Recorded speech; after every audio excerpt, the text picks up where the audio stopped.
मुख्यमंत्री एकनाथ शिंदे यांच्या उपस्थितीत भंडाऱ्यात विविध विकास कामाच्या भूमिपूजन सोहळा पार पडला। त्यामध्ये मोठ्या प्रमाणात जे आहे मंचावर महायुतीतील घटक पक्षातील नेते जे आहेत अनुपस्थित होते आणि त्यामुळे म्हणून प्रश्नचिन्ह निर्माण झाले। यावर माजी राज्यमंत्री परिणय फुके यांनी देखील टीका टिप्पणी केली असून काही सोशल मीडियावर ते व्हायरल होताना दिसून येते। यावर आपल्यासोबत बोलण्याकरिता आमदार नरेंद्र भोंडेकर आहेत। हो, काय सांगाल?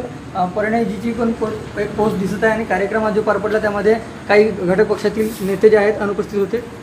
नाही, आम्ही सगळ्यांना निमंत्रण दिलं होतं आणि त्यांच्यासाठी जागासुद्धा आरक्षित केली होती आणि बरेचसे काही लोक आले, काही येऊ शकलं नाही।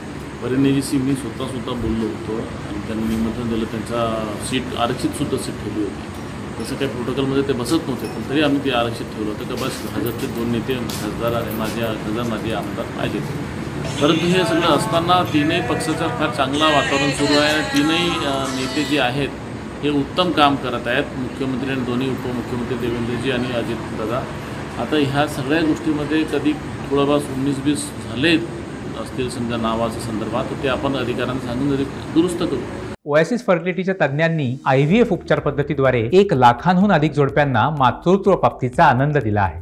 मोफत अपॉइंटमेंट बुक करण्यासाठी आजच संपर्क साधा। परंतु मी सुद्धा सोशल मीडियामध्ये बघितलं की परिणयजीने जे स्टेटमेंट दिला की मुख्यमंत्री एकाच विधानसभेत बघताय, तर मुख्यमंत्री सगळ्याच विधानसभा बघताय। विरोधीसुद्धा आजकाल त्यांचा नाव घेतात की ते कधीच त्यांनी कोणत्या विरोधीच्या आमदारला येऊ नका किंवा विरोधी पक्षाच्या आमदारला वर्षावरती येऊ नका, मंत्रालयात येऊ नका, असं नाही, सगळ्यांनाच त्यांनी न्याय देण्याचा प्रयत्न केला आहे। ही गोष्ट ठीक आहे की मला अनुभव असल्यामुळे मी जास्तीत जास्त निधी खेचण्यामध्ये आपल्या मतदारसंघामध्ये सर्व विभागाचे, फक्त मुख्यमंत्री साहेबांच्या मतदारसंघाचं विभागाचंच नाही तर सर्व डिपार्टमेंट मी प्रोजेक्टवरती काम करताना आणत असतो।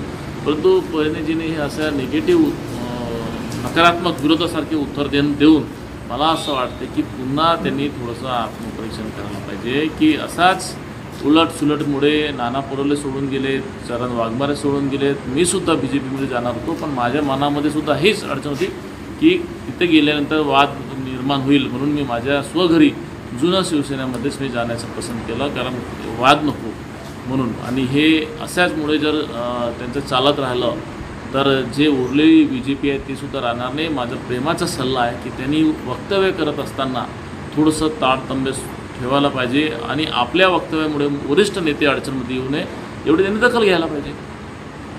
नक्कीच आपल्यामुळे वरिष्ठ नेते जे आहेत कोणत्याही प्रकारे अडचणीत येऊ नये याची काळजी परिणयजींनी घ्यावी अशी जे आहे सूचना किंवा एक सल्ला जो आहे तो आमदार नरेंद्र भोंडेकर यांनी दिलेला आहे। रुपेश सपाटे, TV9 मराठी, भंडारा।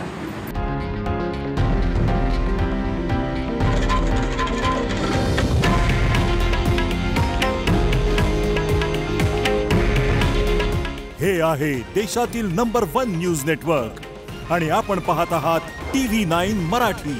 काळजी तुमची, हित महाराष्ट्राचं।